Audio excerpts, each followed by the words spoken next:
Hello, yes people. We are the Yes Girls here saying yes to a third season. Already? Yes, a third season of the podcast and even the second episode of the third season. Awesome. I am Akumu, and with me you get very good value for your money. Okay, and I'm Claire, and I guess I'd like to think I'm very valuable, actually. Well then, I might not be able to stretch my budget for you this episode, sorry. And why would that be? Because I'd rather not pick up the tab. Oh, anyway, more on that later. We, the Yes Girls, are two Nairobi-based wanderlusters who are making it our mission to say yes to doing, being, and learning something different every 2 weeks. And we are documenting our journeys through it all. So this podcast is a strange and interesting episode. Wow. It is an episode. It is. This podcast is a strange and interesting result of us saying yes to sometimes challenging, sometimes fun, sometimes entertaining, and sometimes downright outrageous experiences. Yep, and we also have guest experts, or It's we could call them contagious. experts, and a no girl to keep us on our toes. But Akumu, why do you keep talking about money and budgets and value? I can't help myself. Mm-hmm. I got so much into this episode's challenge, saying yes to the most scary thing ever. Scarier than comedy, right? No. Saying yes to learning how to manage our money. Imagine that. Money management. So now I'm a walking, talking budgeting machine. But at the end of the day, however good your money management skills are, you're still one half of, and I'm the other half of, The Yes Girls!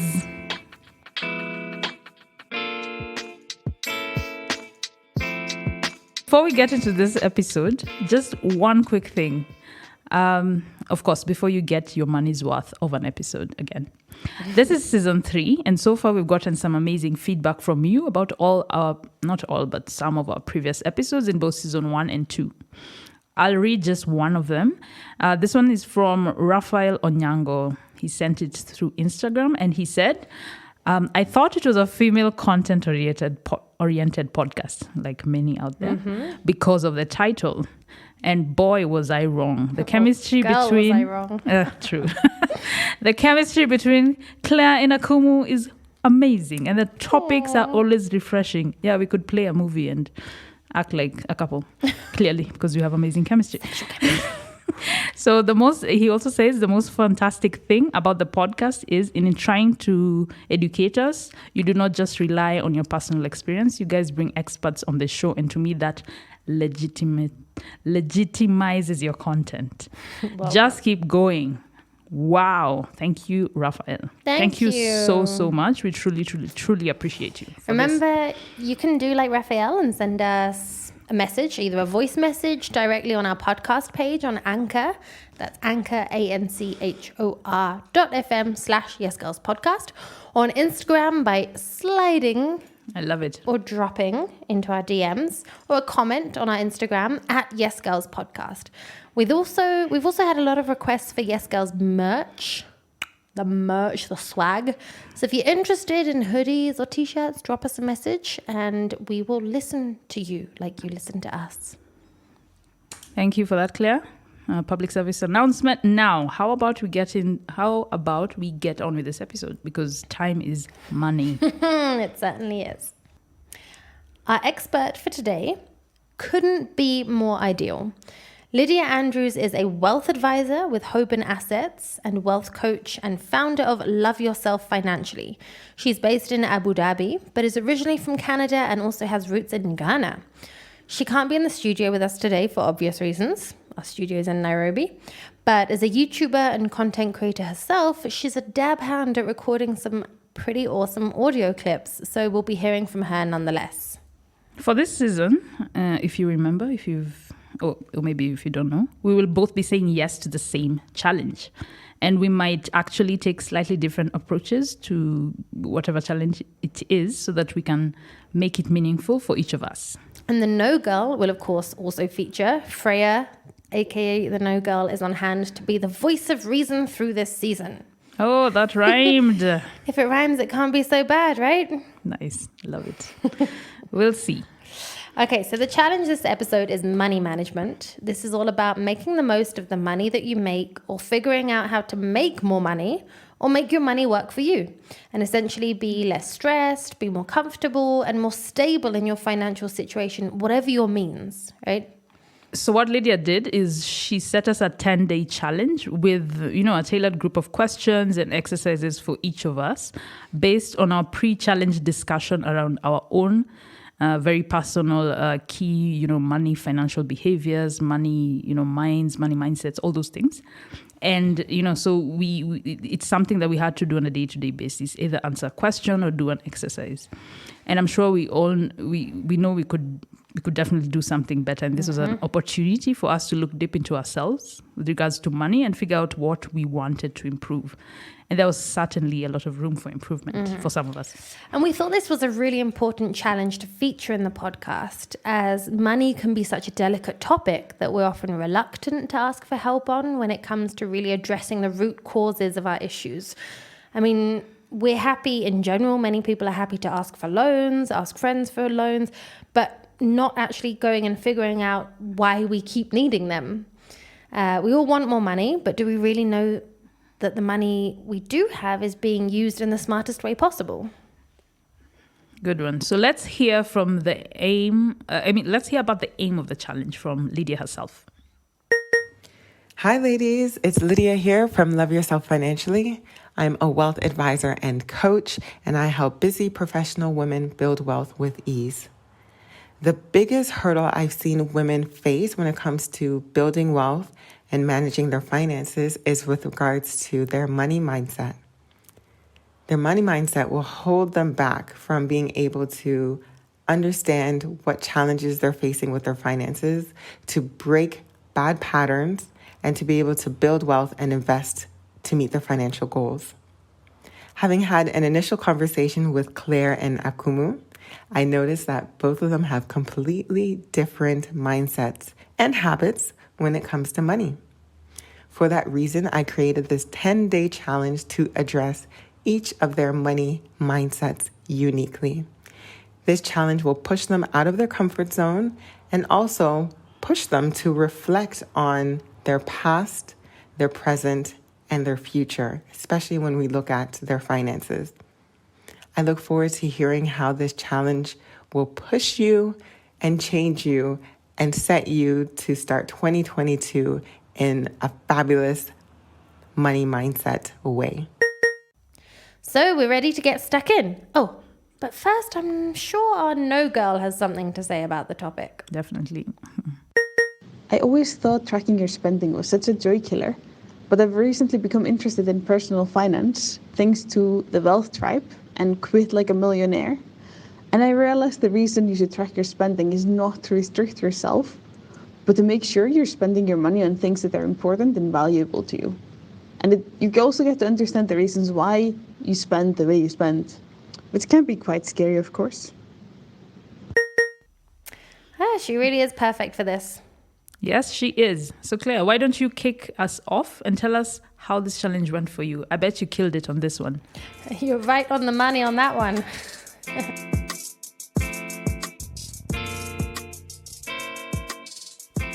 Some background first. I already knew before this episode that I'm pretty close to my money. Not that we're good friends, but that I don't like to let go of it. I'm not a huge spender, and I've never really had trouble staying afloat because I don't really like spending money.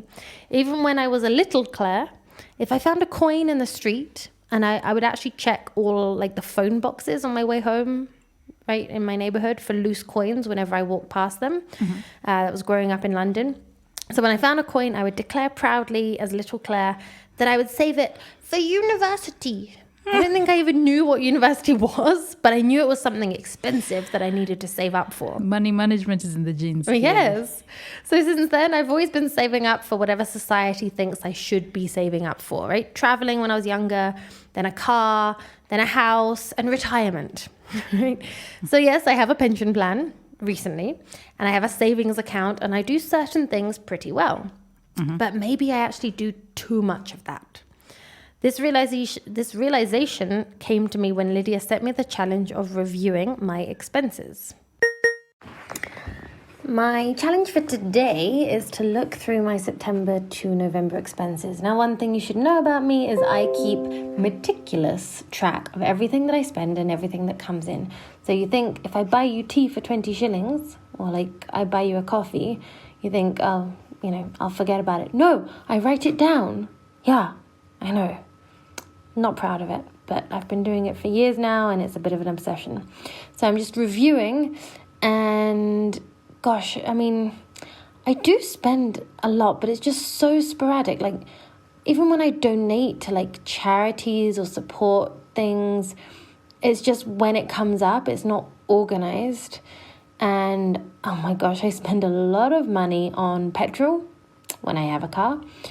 So transport and food, but food in a big way. Like, I can spend more on food than I would on rent. Easily. So yeah, and then so it's like experiences and not really objects. The only objects are necessary things like contact lens liquid. How boring am I? Oh my God, what am I doing with my life? So I have a problem. Another problem I have is buying things that I really don't need. As in, I don't buy things that I don't really need. There's too many negatives. Wait, I have trouble spending on things that I don't need, like on luxuries. Ah, okay. Right? Yeah. Material things. You are a miser-ish. Ish. Some people might disagree because maybe I hide it well. But I'm a self-confessed hoarder, right? But I don't go out and buy objects very often. I spend money on experiences, but I still try and do them on a reasonable budget. So as part of my rewards, so Lydia challenged me to reward myself after answering these questions and self-reflecting. So I decided to just do that. Mm-hmm. So this challenge happened just before Christmas. So I decided to buy myself a Christmas tree. So listen. A tree? Yeah. Real? Fake? Well, listen to this. So, basically, I've never had my own Christmas tree outside of my parents' house. So I've decided I'm going to do it, and I've ordered and paid the deposit for a small, like a fur, so I can still use it past Christmas, but a small fur, and I'm going to buy some decorations later today from Kazuri Bead and Ceramic Workshop. So I think I've given myself a nice reward. I don't need a little Christmas tree, but it would make me happy in my home to have something very Christmassy. Success! So it's because I've never had my own tree, and I was actually going to Kazuri, which is a Nairobi-based bead and ceramic workshop that trains and employs single mothers from low-income areas. I was going there to do a Heigo tour. So you remember from season 2, you came along with me to do a Heigo tour? Episode online 3, tours. I think. Exactly. So I had my mind set on buying some decorations there, some little ceramic decorations. And so getting a small tree that I could de-decorate, right? So I would decorate it for Christmas and then de-decorate it after Christmas and have it just as one of my normal plants. So I got this small... it's tiny. It's a little fir tree. Mm-hmm. A little fir.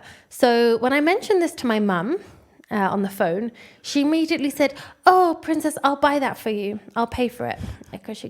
Sorry, I didn't do the French accent, but she has a French accent. Please do the French accent. So she knows me very, very well. Basically...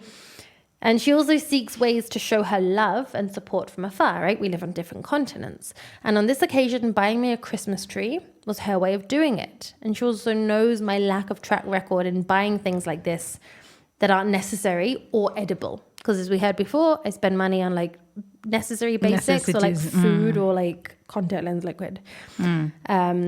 Because those are my two main spending items, right? Necessary or edible. So I had to reject my mum's offer in the name of staying true to the challenge that Lydia had set to me, and I bought it myself. So first mission accomplished. Nice. Then on Christmas Day, the worst happened. We were supposed to spend the day on Christmas Day, the 25th, with Saxo's family, that's my partner's family, and then travel somewhere for New Year's to the coast, which we did last year, for some us time at the beach. A positive home COVID test scuppered those plans. Wow. So suddenly I had ambitions to spend money and nowhere to spend it. Damn. So instead, this was on Christmas Day, I was negative, right? I didn't have COVID. What we did was we ordered some individual portions of food from like a local grilled meat restaurant, right? A Nyamachoma place. And so I, who was negative, and Saxo supported me. He was for the idea. He was actually the one that ordered the food. We actually gave out some food parcels in the street to some of the people that clearly had like a way harder Christmas than us, right? Either people who are alone or engaging in physical labor or who found themselves homeless, you name it. Nice. But I counted this as a treat, right? Because it wasn't an altruistic gesture. Why? It made us, basically we did it to make ourselves feel better. And also more grounded. And That like doesn't we've done remove the something- altruism. But altruism is when it's just for someone else. Like it's selfless. It's nothing to do with you. This was entirely to do with us. It was quite selfish. In my opinion. And we felt good because we'd done something in the Christmas spirit. Then I got COVID over New Year's. Wow. So I decided to treat myself with an expensive bottle of champagne and some French delicacies for a home-based celebration. So I think I did what I set out to, right? Even if it was You met the needs of the challenge. yeah, even though it wasn't what I had planned. So interestingly, based on what you just said, when we reviewed this challenge and the outcomes with Lydia, she said she shared some great insights. So firstly, she advised me to stop tracking everything, because I track every single expense, but instead to set myself a budget, like this is how much I've basically been spending every month. Let me take that figure, maybe add a little bit, because I'm unlikely to go spending crazy. So why do I need to keep tracking everything? So you just have a general thing. You don't Yeah. have to be strict. Exactly. And then I can just check on my outgoings every so often. So for now, I'm thinking every 3 months. So I just check like what's the status of my accounts, how much did I earn in that time, and how much has my balance changed, and therefore I get like the net of what I've spent. This should save time because it takes a lot of time to track all your expenses, and also hopefully make me a bit less anxious How around much money. do you do it right now? Just give them an idea. Okay, right now I'm still doing it. I've just made the How budget. much time do you use every week? It's not crazy, but maybe like 20 minutes a week. Yeah, that's crazy for a lot of people. So then she also gave me a talking down around my attitude, like you just did, kind of, which I think I needed. So take a listen. Giving to other people will make you feel good. That's what it's supposed to do. You shouldn't give to other people grudgingly, or forcefully, or, you want to give, as someone recently said, out of the spirit of generosity and not from any kind of expectation. So you made it seem almost negative, the fact that you giving the things out, the food out, made you feel good. Like it was something that you didn't do it for selfish reasons, but it was selfish of you to feel good for doing it. And I want you to scrap that thought, because that's not at all what it's about. Yes, generally, we feel good when we give. That's why we give. It feels nice to be able to help someone and support someone in need. So don't feel bad and don't feel like you're being selfish by helping other people. If we all helped each other more, I feel like the world would be a lot better of a place. So I'm now going into the new year, because we're recording this at the beginning of 2022, with some new financial plans and a new approach to how I manage my finances, which should make me less anxious, which should free up some time, but not make me, broke, because I don't think I'm capable of doing that right now. I'm very lucky that, I've got into a pattern, and I do have a stable enough income that I don't need to worry about that. I count myself as very, very lucky in that sense. And I know not everyone's in that position. But essentially this challenge was, I would say, a success for me on a personal level, at least. Definitely. Yeah, now it's Right on the money on that one. on the money, or surrounded by money, swimming in money. And, that's not true, by the way. I don't have crazy amounts of money, but I don't need crazy amounts because I don't spend that much. I actually don't understand why you're anxious about money, because you always have it somewhere. Well, that's the thing. I have money because I don't spend that much, and I'm very close. Like I'm very, very hyper conscious of when I spend money. Handing over money makes me slightly anxious. Anyway, I'll maybe share some of the quotes that I shared in the exercises so you can see. I'll explain why I'm shocked at your anxiety, because I have reason to be anxious. We have different reasons, but I want to hear more about yours now, because we had very different backgrounds and experiences. So fire away.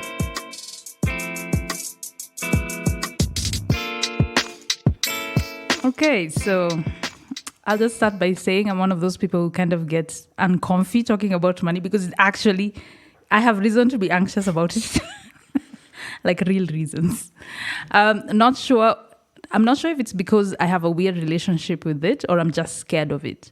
I'm not the patron saint of proper money management, not even close. I'm probably the opposite. I'm like the cautionary tale of sorts when it comes to money management. And with this challenge and the questions that Lydia was gracious enough to avail for us, a lot of things became clear to me. So my money mindset, its origins, how I approach it today. So just in terms of background, so my mom is kind of a financial genius when it comes to money management. I mean, she pretty much raised a full house of kids on her own for a very long time. All the while also investing her money, even going on to own property. I mean, wow. My firstborn sister is also like super money-wise. It's scary. So I'm not sure where those genes went because they totally failed to trickle down. Them. Yeah, so maybe because she was so good at money. So my mom was so good with money management. Like every Sunday, she would give each of us an envelope. This is your money for your week, money for your week, money for your week. Always in envelopes, always well planned. It's crazy. So maybe that, knowing that she always had it sorted, just made me, what the fuck? I don't have to care, So that's me now. At my age, I think my mom had 6 kids. Yes. At my age, my mom had 6 kids. And I have no kids, and I still find myself struggling, throughout the month. Sometimes I'm good, sometimes I'm really bad. So here's a bit of introspection I had during this challenge. So answering the questions Lydia gave us to answer in a week of, financial management, one question came to my mind, like, what is broke? It's a super relative term to a lot of people. And one of the things I think the questions was, how did your parents manage money, and how did that affect you in how you manage money now? And I think for me, one of my answers was about, how my mom used to say she's broke. And I think her broke, and when she was raising, all of us, mostly by herself, and my broke with no kids is very different. Funny enough, I think her broke just meant, money is tied up, and mine actually means, money is not existing, but it's on the way. So that's the difference between her broke and mine. Yeah, so it was interesting to see that.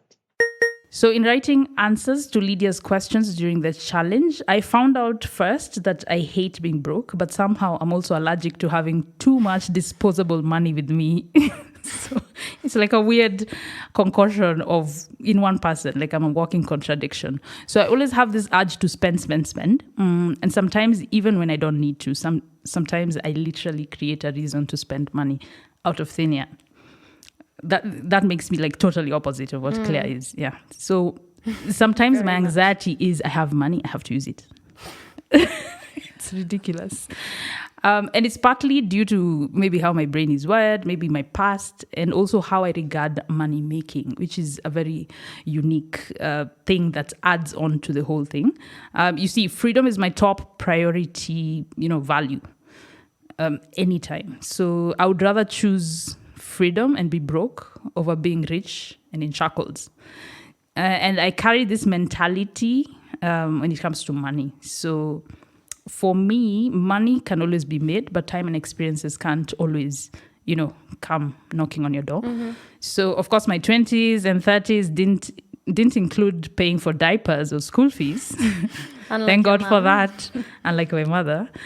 But my babies came in the form of flight tickets, visa fees and accommodation costs, because I was always up running and going somewhere, traveling somewhere. So now that I've hung my traveling boots and digital nomad boots, I find myself with the same old mentality, just, and I'm not even traveling, So these days it helps that, my mom kind of just, sometimes she just forces me and sits me down. So she's actually my financial advisor. And, this particular challenge also forced me to take a good look at everything in black and white, I knew I had some debt, but I never really totaled it all up. When I did, I almost had a heart attack. Oh, no. Crazy. Yeah. So I actually have reason to be anxious.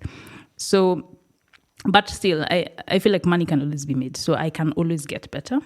So I had done a bit of expense tracking back in 2021 because of a self-help book. Yes, you should read them, Claire. Well, apparently for this, you don't need to. You don't need to. You track it. Yeah, a lot. I had to read a book to get me to track. And for how long did you track it? And I still lost the plot after 2 months. Oh, yeah, not bad.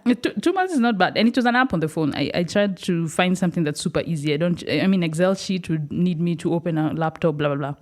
I wanted to make it as easy as possible. And thanks to this challenge, I'm back to that. Clearly not perfectly, but it's a start. At least I'm back to that. And, I have some, totals in my head. So I know I have to work on a payment plan to set, the debt repayments.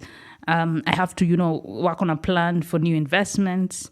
I did not achieve all the targets of this challenge. I think Lydia wanted me to save a couple of amounts of money each day for the 10-day period. I was clearly not able to do that because of the debts that I have. So that challenge also made me create a plan. So Lydia actually advised me to kind of work my ass off to earn more money this year so that I can both end the debts and invest and do a lot more. So for 2022, I have goals to increase, of course, the emergency fund. I think I wiped it out last year. So increase the emergency fund and invest more, as well as pay my debts. So I asked an interesting question. I asked her, so if you have debt, should you invest or should you focus on finishing your debt? I think she said you should actually do both. Mm-hmm. If you can, yeah. If you can, which I can. So that's what I'm focusing on. So this is definitely one of those challenges that will stay with me forever, even in my afterlife. And hopefully my afterlife, you don't need money. Hopefully in my afterlife, I'll have a better, genetic disposition when it comes to money. So thank you, Lydia, so much for the challenge and for the questions that made us, think hard about how we think about money. And thank you, Claire, for allowing me to see just how different two people can be when it comes to money management. That was probably one of the most interesting parts of this, how completely different our approaches and needs were. Yeah, very different. It's crazy. Even Lydia was in shock, I think. Yeah.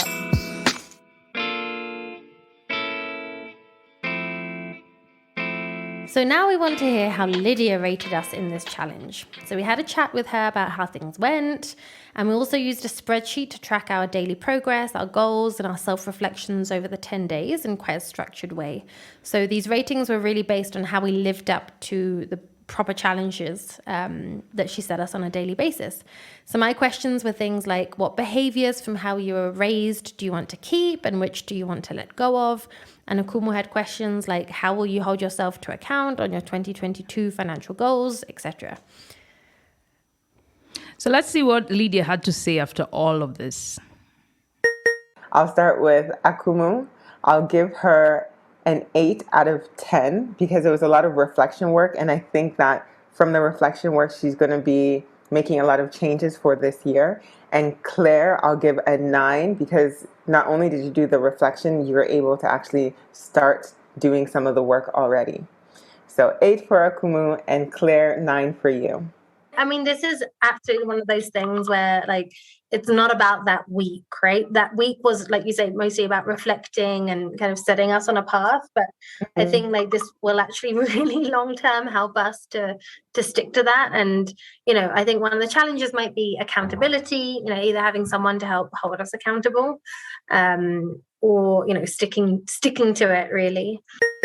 We also asked Lydia to share some advice for anyone on how to start getting, better with money management. So just, keeping everything in order in that department. And here's what she had to say. Okay, so first is accepting where you are now financially, wherever that may be. Forgiving yourself for things you didn't know better. Forgive yourself for things where you knew better, but you still made mistakes. Give yourself a lot of grace because, especially women, we're very hard on ourselves. So that would be the first thing. Take note of where you are financially. And then whether or not you need to, you may have to work with a professional to help you get out of whatever financial situation you are in or to help you set a plan for the future. If you want to work with a financial professional, I'm always here, but you can find someone online or in your city. If you want to do it on your own, you can look at the numbers, figure out what your future goals are, and then work backwards. So, for example, by the time, I don't know, 10, 15 years from now, you want to be able to quit your job so you can travel the world. Figure out how much money you're going to need for that and work it backwards so you can figure out how much you should be investing, not just saving, but actually investing so that you can hit your goal. So I like reverse engineering financial goals because then you can see what you need to be doing today and then what changes you need to make. I think when you see the bigger picture, you're more likely to make the changes to hit your goals. If it's just a matter of, oh, I need to clean up my finances a bit here and there, you may not be as motivated to do so. But when you actually have goals that you're trying to achieve, then you'll be more driven to hit them.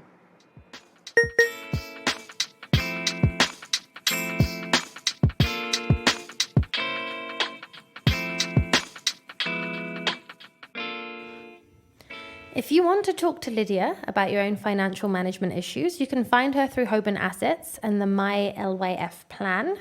So if you want to learn more about financial management or some of the tips and tricks we used in this episode, as well as even some of the questions and, reflection, exercises that we had to do, including even how to connect with Lydia herself, check out the show notes or head over to our Instagram page because it's the one we lead with. Instagram at Yes Girls Podcast all together, and you'll find everything you need. And if you want to suggest something that you think the Yes Girls should do, be, or learn for a future episode, send us your ideas. If you want to share your expertise, your business, your passion, or your money with us through one of our episodes. Yes, money. Get in touch with us so then Akumu can be better at money management if she has more money. Yes. So reach out at Yes Girls Podcast across all platforms.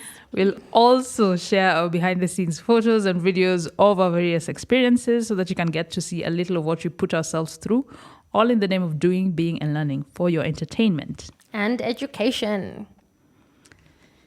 So now we're super grateful for the investment of time and skills and even just effort that Sompisha Productions at Snowball Studios give us with the help of Ernest and Rioba. And they all put in a lot of work into producing these episodes and all others. Sam Kagwara of Eternal Concepts was very good value for our money, totally. When he did our epic logo design, everyone loves it. We love it too. And we would always stretch our budget to whatever was necessary for Pedro Bryan, who composed our theme music. For our resident, no girl, Freya Odds.here. She should be rolling in cash after this. And if not, she should totally talk to Lydia Andrews, our guest expert. I don't know why guest expert is like a tongue twister. Our expert for this episode. And she was really, really the bread and butter of this challenge. This is us also sending a huge thank you to you all. And we would splash out on any of you at any time. Claire's money, maybe not mine. You, the Yes Girls, boys, and everything in between who are listening to us and engaging with us on our socials. We'll be back soon for another episode, even sooner than you know it, although still technically in 2 weeks' time. It will just seem shorter because your lives will be so busy and stimulating and full of money and happiness. We'll be back with another very, very essential skill to basically just survive and thrive in life. But this next one will be a being episode, which are always fun. And freaking tough. But for now, that's it from us. Claire? And Akumu. And we are The Yes Girls! Woo! Yeah. Yeah.